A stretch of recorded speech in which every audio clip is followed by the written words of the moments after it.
बच्चों, आज हम जो पाठ पढ़ने जा रहे हैं उसका नाम है जूलिया और इस पाठ के लेखक हैं अंतोन चेखव।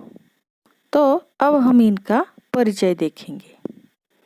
इनका जन्म 19 जनवरी 1860 तगान रोग रूस में हुआ है और मृत्यु 15 जुलाई 1904 में हुई है। तो इनका परिचय देखो।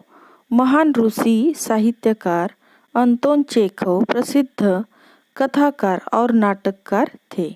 उनकी कहानियों में सामाजिक कृतियों का व्यंग्यात्मक चित्रण किया गया है। इनकी प्रमुख कृतियाँ देखो। A dreary story, the wife, यह उपन्यास है। Anna on neck, a bad business, the bird market, old age, Grisha आदि। कहानी देखो इनकी कौन सी है। इवानोव, यह कहानी है। द चायरी आर्चर्ड आदि नाटक है। तो इस प्रकार इनकी प्रमुख कृतियाँ हैं। अब हम इस पाठ का सारांश देखेंगे। तो देखो, कुछ ऐसे भले लोग होते हैं जो भलमनसाहत में अपने साथ होने वाले अन्यायों और जातियों को बर्दाश्त कर लेते हैं, पर उनका विरोध करने की हिम्मत वे नहीं जुटा पाते। प्रस्तुत कहानी की पात्र जूलिया ऐसी ही एक दब्बू और भीरू महिला है जो अन्याय सहकर भी खामोश रहती है। जिस व्यक्ति के बच्चों को वह पढ़ाती है और उनकी देखभाल करती है, वह व्यक्ति उसे सबक सिखाने के लिए उसके साथ अन्याय करने का नाटक करता है। इस तरह वह जूलिया की आंखें खोलता है कि इस कठोर, निर्मम, क्रूर और हृदयहीन संसार में दब्बू और रीढ़ रहित लोगों के लिए कोई स्थान नहीं है। उसे अपने आप को बचाए रखने के लिए निर्भीक होना पड़ेगा। तो इस तरह इस पाठ का सारांश है। तो अब हम इस पाठ के शब्दार्थ देखेंगे।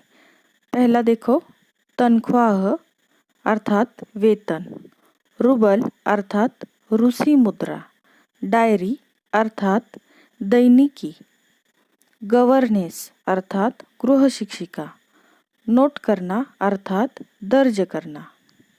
आगे देखो, नागा अर्थात वह दिन जिसमें किसी ने काम न किया हो, घटाना अर्थात कम करना, कीमती अर्थात मूल्यवान, भाग्य अर्थात तकदीर, बदा अर्थात भाग्य में लिखा हुआ, भला अर्थात कल्याण, कसर अर्थात कमी, टहनी अर्थात डाली, खरोच अर्थात त्वचा का किसी चीज से छिल जाना।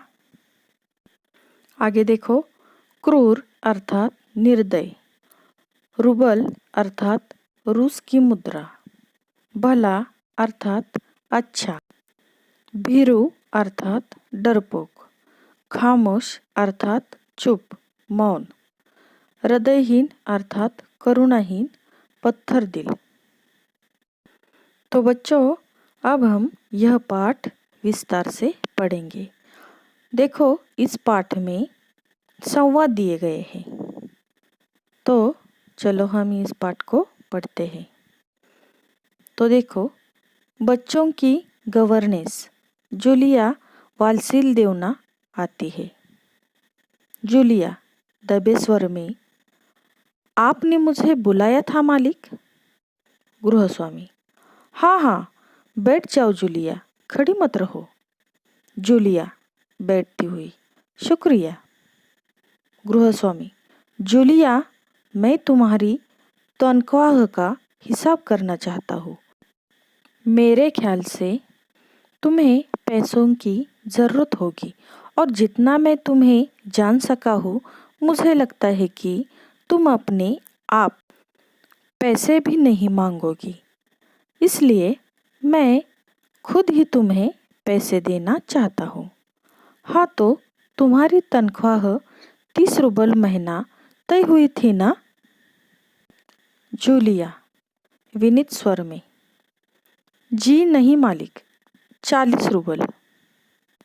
तो देखो बच्चों, जूलिया दबे स्वर में क्या कहती है मालिक से, आपने मुझे बुलाया मालिक। तो गृहस्वामी कहते हैं हाँ हाँ बैठ जाओ, खड़ी मत रहो। तो जूलिया उनका शुक्रिया अदा करती है और गृहस्वामी कहते हैं जूलिया, मैं तुम्हारी तनख्वाह का हिसाब करना चाहता हूँ और मेरे ख्याल से तुम्हें पैसों की ज़रूरत होगी, और जितना मैं तुम्हें जान सका हूँ, मुझे ऐसा नहीं लगता कि तुम खुद पैसे मांगोगी। इसलिए मैं तुम्हें पैसे देना चाहता हूँ। तो तुम्हारी तनख्वाह 30 रूबल। देखो बच्चों, रूबल का अर्थ है रूस की मुद्रा।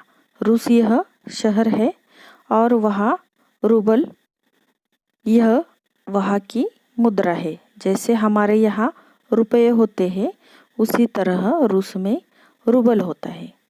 तो गृहस्वामी कहते हैं कि तुम्हारी तनख्वाह 30 रूबल महीना तय हुई थी ना? तो जूलिया कहती है जी नहीं मालिक, 40 रूबल। आगे देखो, गृहस्वामी नहीं भाई, 30। ये देखो डायरी, पन्ने पलटते हुए मैंने इसमें नोट कर रखा है, मैं बच्चों की देखभाल और उन्हें पढ़ाने वाली हर गवर्नेंस को 30 रूबल महीना ही देता हूँ। तुमसे पहले जो गवर्नेंस थी उसे भी मैं 30 रूबल ही देता था। अच्छा, तो तुम्हें हमारे यहाँ काम करते हुए 2 महीने हुए हैं। जूलिया दबे स्वर में, नहीं जी, 2 महीने 5 दिन। गृहस्वामी, क्या कह रही हो जूलिया? ठीक 2 महीने हुए हैं भाई, मैंने डायरी में सब नोट कर रखा है।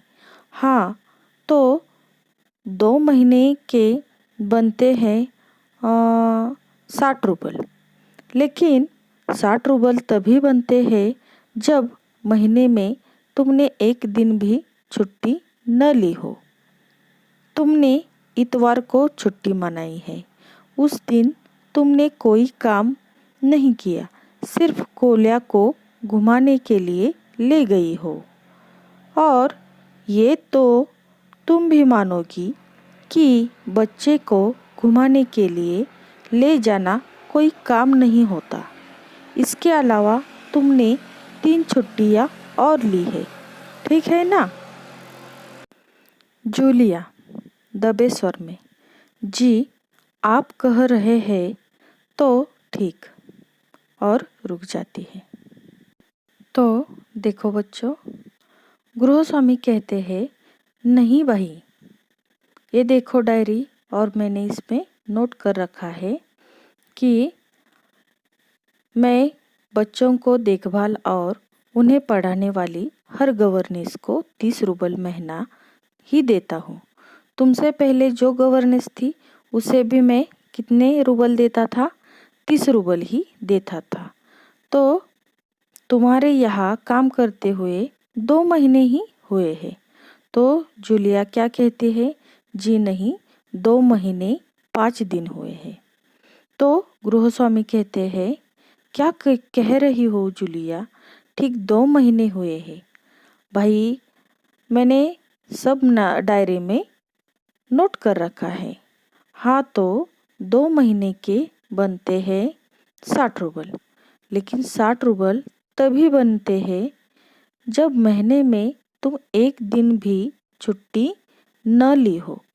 तुमने इतवार को छुट्टी मनाई, उस दिन तुमने कोई काम नहीं किया, सिर्फ कोल्या को घुमाने ले गई। और यह बच्चों को घुमाने ले जाना यह कोई काम नहीं होता। और इसके अलावा तुमने 3 छुट्टियाँ और ली है। और ये वह कहते हैं, ठीक है ना? तो जूलिया क्या कहती है? जी, आप कह रहे हैं तो ठीक। और क्या करती है वह? रुक जाती है। आगे देखो, गृहस्वामी, अरे भाई, मैं क्या गलत कह रहा हूँ? हाँ तो 9 इतवार और 3 छुट्टियाँ, यानी 12 दिन तुमने काम नहीं किया, यानी तुम्हारे 12 रूबल कट गए। उधर कोल्या 4 दिन बीमार रहा और तुमने सिर्फ वान्या को ही पढ़ाया। पिछले हफ्ते शायद 3 दिन दांतों में दर्द रहा था और मेरी पत्नी ने तुम्हें दोपहर बाद छुट्टी दे दी थी। तो 12 और 7 19। 19 नागे, हाँ तो भाई घटाओ 60 में से 19 कितने रहते हैं? 41 रूबल, ठीक है। तो देखो बच्चों, गृहस्वामी कहते हैं, अरे भाई, मैं क्या गलत कह रहा हूँ? हाँ तो इतवार और 3 छुट्टियाँ, यानी 12 दिन तुमने काम नहीं किया, यानी तुम्हारे 12 रूबल कट गए। उधर कोल्या 4 दिन बीमार रहा और तुमने सिर्फ वान्या को ही पढ़ाया। पिछले हफ्ते शायद 3 दिन दांतों में दर्द रहा था और मेरी पत्नी ने तुम्हें दोपहर बाद छुट्टी दे दी थी। तो 12 और 7 19। 19 नागे, हाँ तो भाई घटाओ 60 में से 19 कितने रहते हैं? 41 रूबल, ठीक है। तो आगे देखो, जूलिया रुआसी हो जाती है रोते स्वर में, जी हाँ, इस प्रकार कहती है। रुआसी अर्थात उसे रोना आ जाता है और वह उसी स्वर में जी हाँ कहती है। तो आगे के परिच्छेद हम अगले वीडियो में देखेंगे। ओके, तब तक आपको शब्दार्थ लिखने हैं और मुझे भेजने हैं। Okay, thank you.